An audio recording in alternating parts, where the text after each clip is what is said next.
টোকাইদের কাছ থেকে কেজি দরে নষ্ট মোবাইল কিনে তার ভেতরে থাকা ২৪ ক্যারেটের গোল্ড বের করে নিজের জীবন পাল্টে দিয়েছে পাকিস্তানি যুবক ফরাজি। পুরনো আমলের সকল মোবাইল ফোনের সার্কিটে নির্দিষ্ট পরিমাণ গোল্ডের ব্যবহার হতো, আর চালাক যুবক ফরাজি খুব ভালো করে জানে এই নষ্ট মোবাইলগুলোকে আগুনে পুড়িয়ে তার সার্কিটের ভেতরে থাকা সকল মেটাল কম্পোনেন্টকে উত্তপ্ত আগুনে গলিয়ে এর ভেতর থেকে স্বর্ণকে ৮-১০টি ধাপে কিভাবে বের করতে হবে সেই জ্ঞান ফরাজি জানে। আর এই একটা প্রসেস জানার কারণে এখন ফরাজি মাসে ১৫ লক্ষ টাকা উপার্জন করে। ফরাজি দাবি করেছে প্রতি ১ মণ সার্কিট থেকে ৪ ভরি স্বর্ণ সে পেয়ে যায়। শুরুতে দেখতে পাচ্ছেন ফরাজির ছোট ভাই ফরহাদ, সে মূলত মোবাইল ফোনগুলোর ভিতর থেকে যে নির্ধারিত সার্কিটের মধ্যে গোল্ড রয়েছে সেই সার্কিটটাকে আলাদা একটা পাত্রে জমা করছে।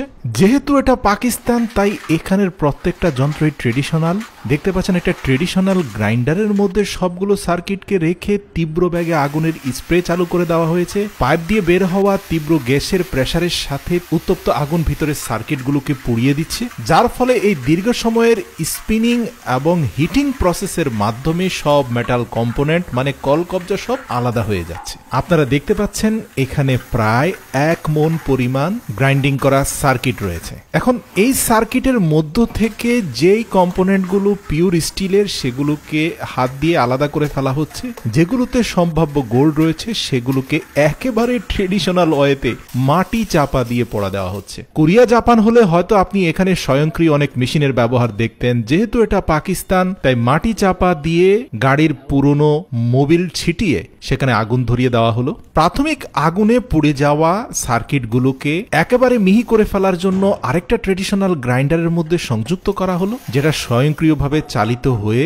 কয়েক মিনিটের মধ্যে সবগুলো সার্কিটকে একেবারে পাউডারে রূপান্তর করে ফেলেছে। এই পাউডারের সাথে যুক্ত করা হবে একটা নির্ধারিত রাসায়নিক উপাদান, যা দেখতে অনেকটা লবণের মতো। ব্যাস, এগুলোকে খুব ভালোভাবে মিশিয়ে বস্তার মধ্যে ঢুকিয়ে একটা উত্তপ্ত আগুনের হফারের ভিতরে এই গুঁড়োগুলোকে রাখা হবে। এর সাথে যুক্ত করা হবে পাথুরে কয়লা। সর্বশেষ ঢাকনা দিয়ে স্বয়ংক্রিয় হপার মেশিনটা চালু দেওয়া হবে, যার ঘূর্ণয়নের ফলে তীব্র বাতাসের বেগ এবং জ্বলন্ত পাথুরে কয়লা মিলেমিশে এখানকার তাপমাত্রা অত্যাধিক মাত্রায় বেড়ে যায়, যার ফলে এই হোপারের ভিতরে থাকা সব উপাদান একদম পানির মতো গলে যায়। ৭-৮ ঘন্টার দীর্ঘ কুকিং এর পরে এগুলোকে একটা আয়রন ডিভাইসের মাধ্যমে বের করা হয়। আপনারা দেখতে পাচ্ছেন কি পরিমাণ উত্তপ্ত হয়ে আছে। ব্যাস, এগুলোকে এবার মাটির মধ্যে ঢেলে এর উপরে থাকা কালো ময়লা আবর্জনাগুলো যখন ভেসে উঠবে ধাপে ধাপে সেগুলোকে উঠিয়ে ফেলা হবে। এই যে আপনারা দেখতে পাচ্ছেন যে একটা লোহার রড দিয়ে টেনে ময়লাগুলোকে ফেলে দেওয়া হচ্ছে।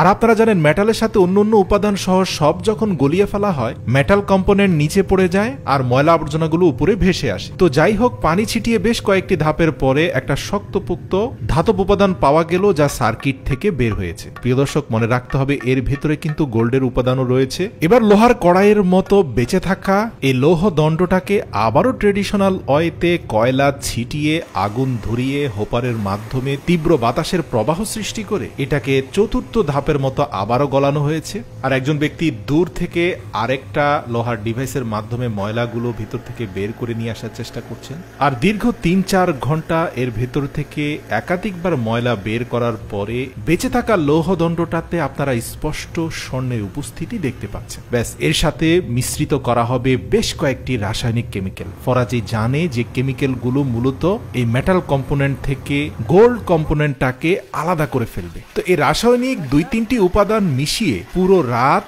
তার হাতে আসা কয়েক লটের জমে যাওয়া র গোল্ড প্লেটারগুলোকে ভিজিয়ে রাখা হয়েছে এবং সকালে আপনারা দেখতে পাচ্ছেন যে সবুজ রাসায়নিক বিক্রিয়াগুলো ইতিমধ্যে কালো রং ধারণ করেছে। এবার এর উপর থেকে পানিগুলো ফেলে দেওয়ার পরে খুবই যত্নের সাথে ধীরে ধীরে আপনারা দেখতে পাচ্ছেন সেখান থেকে অনেকটা সোনালী কফি বিনের মতো ৩-৪ মুঠো পরিমাণ গোল্ডের গুঁড়ো পাওয়া গিয়েছে। এবার চূড়ান্ত ধাপে গ্যাসের হিট দিয়ে এই গুঁড়ো গোল্ডগুলোকে আবারও গলানো হবে এবং সর্বশেষ ধাপে আপনারা দেখতে পাবেন এই গলিত উপাদানগুলোকে ১০০ ভাগ পিউরিফাই করে সেখান থেকে ২৪ ক্যারেটের গোল্ডের টুকরো টুকরোটা বের করে নিয়ে আসা হবে। আর এরকম ছোট্ট গোল্ডের কয়েকটি টুকরো ফরাজি প্রতিদিন বের করে নিয়ে আসে। সত্যি বলতে ইচ্ছে থাকলে আল্লাহ তাআলা মানুষকে কত জায়গা থেকে রিজিক দিতে পারেন তা এই প্রসেস না দেখলে আমি নিজে উপলব্ধি করতে পারতাম না। মানুষের জন্য পুরো দুনিয়ার জমিনে রিজিক ছড়িয়ে ছিটিয়ে রয়েছে, তবে তা পেতে আপনাকে অনুসন্ধানী চোখ রাখতে হবে।